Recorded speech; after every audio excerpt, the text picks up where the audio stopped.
Good evening. M.M Out here, over there, everywhere, all over the place, Yes, sir. again.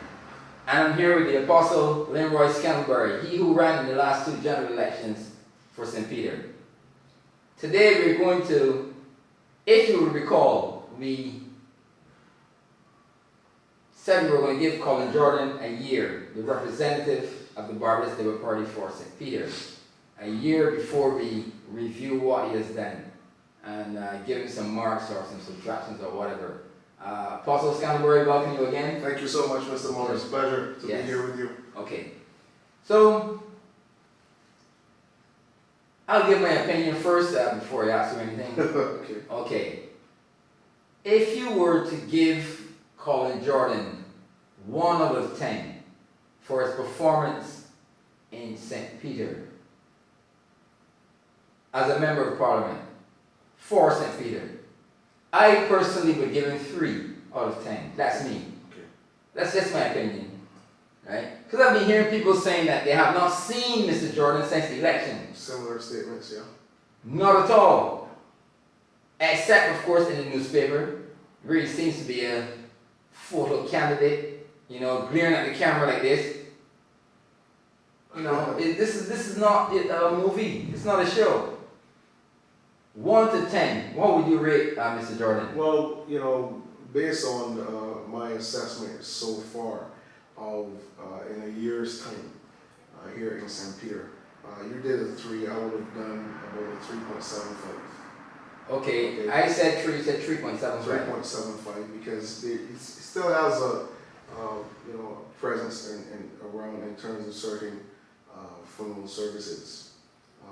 But I think that, again, and I'm going to say this very early in our interview, during my campaign, I made it abundantly clear that St. Peter deserves better.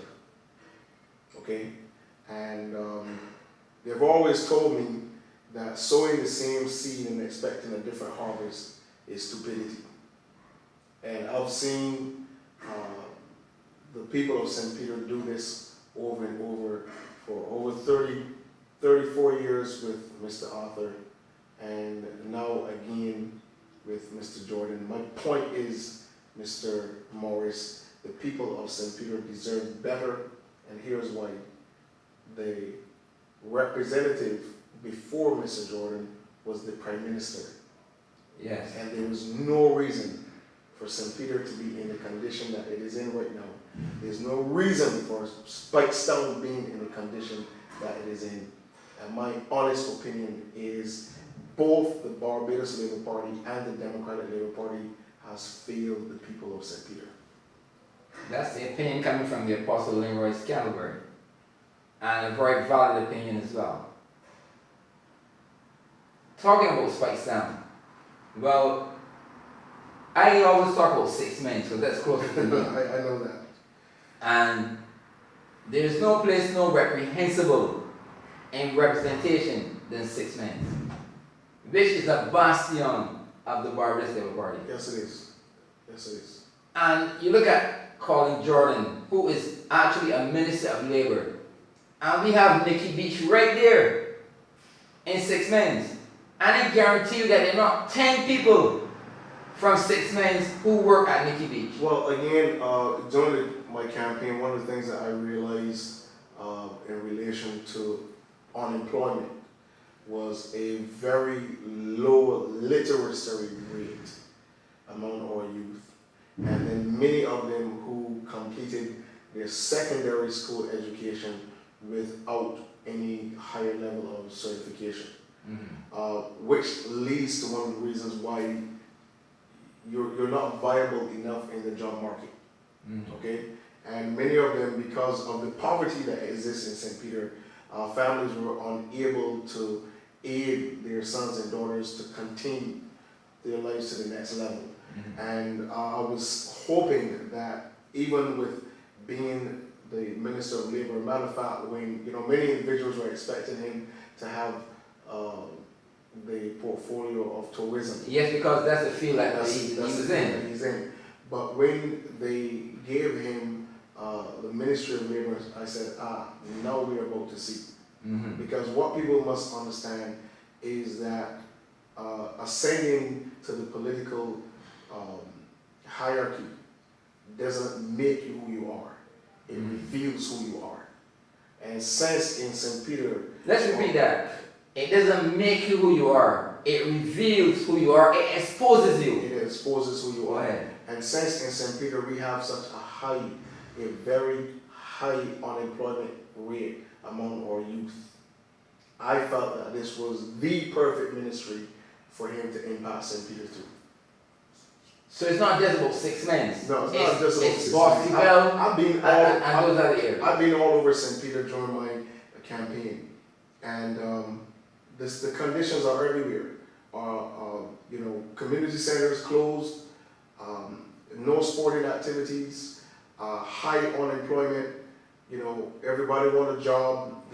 Young ladies need jobs, and I'm saying there's so many things that could have been done. For instance, I met one gentleman who is one of 3. I met during my campaign here in St. Peter. He's one of 3 individuals in the island that can actually fix jet skis.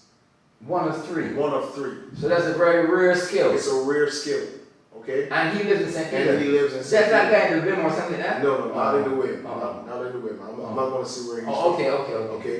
But one of 3. He told me that personally. And I asked him, I said, if we were to have a school, set up where you can actually train young men or even young ladies in this skill, I said, would you do it? And without answering, he said, look, they have Alma Power School down there doing nothing. He's willing to do that. Yeah. And I'm thinking, I'm saying there's a need, because we have to understand, Mr. Morris, the Barbados is no longer what it used to be when we were younger. Surf, sea, and sand. Okay? Technology has improved considerably.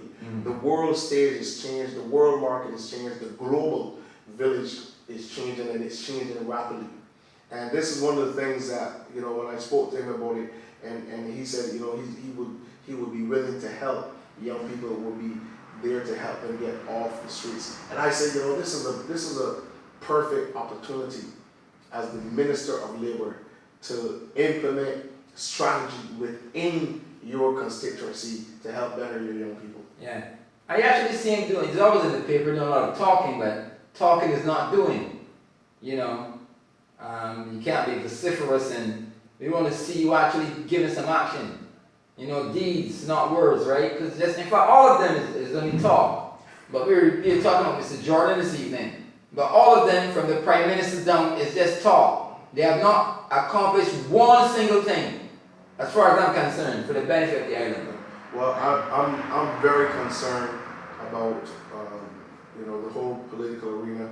I'm actually meeting a lot of individuals now. Some people who are angry with me. There are people who don't like me. There are people who are saying, right now we now understand what you were saying. I think we made a mistake going forward. I've spoken to a lot of folk in the 6 Lanes area, and they've been telling me we still need help.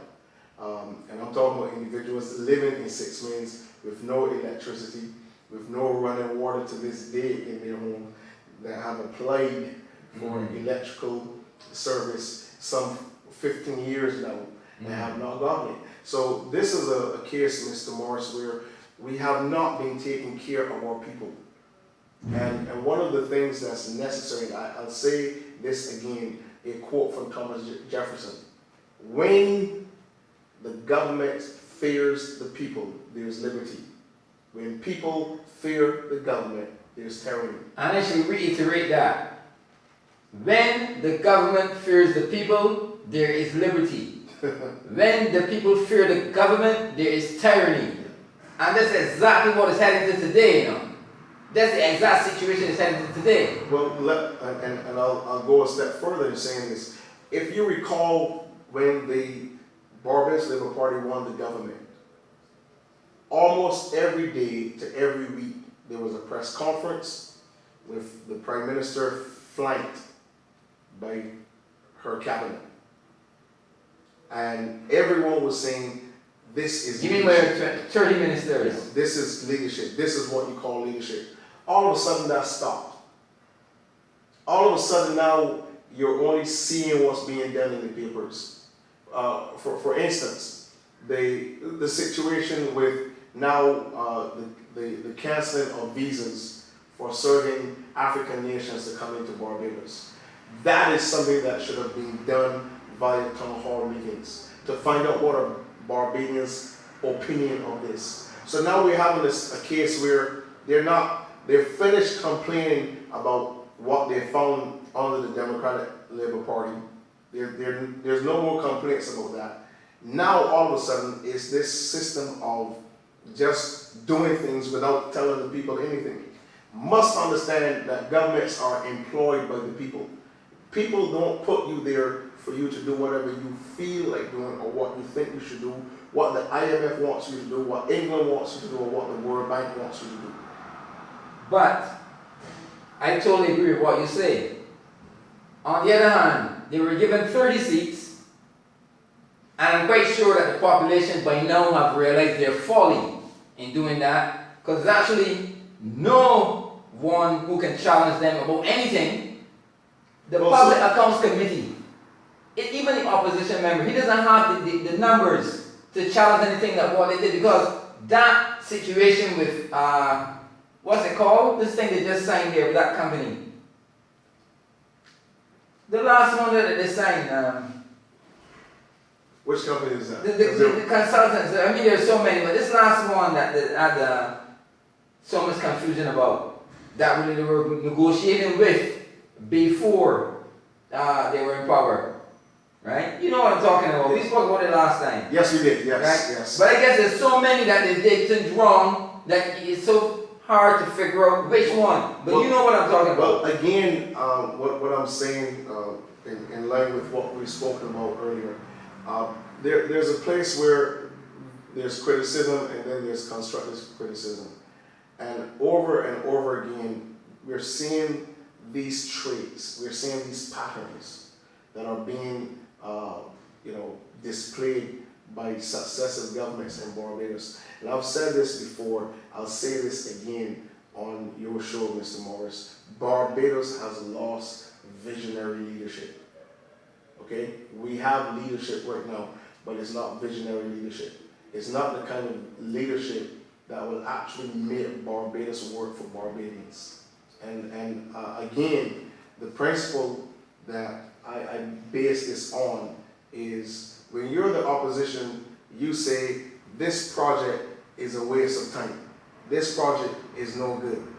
Now you're the government, you look at the same project and say it's good for Barbados. Okay? Something is wrong with that type of site. I agree. But I reiterate this, right? Being that they got 30 seats, right? And they have they can actually do what they want.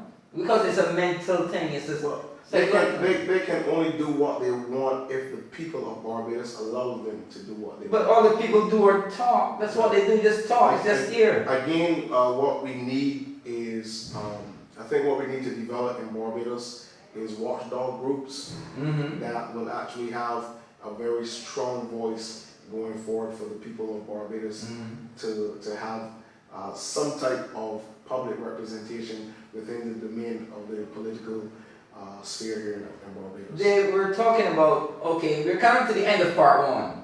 So we're going to take a short break and we'll be back with the Apostle Leroy Scantlebury, part 2, just now. M.M Out Here, gone, right now, we'll be back. Thank you, sir.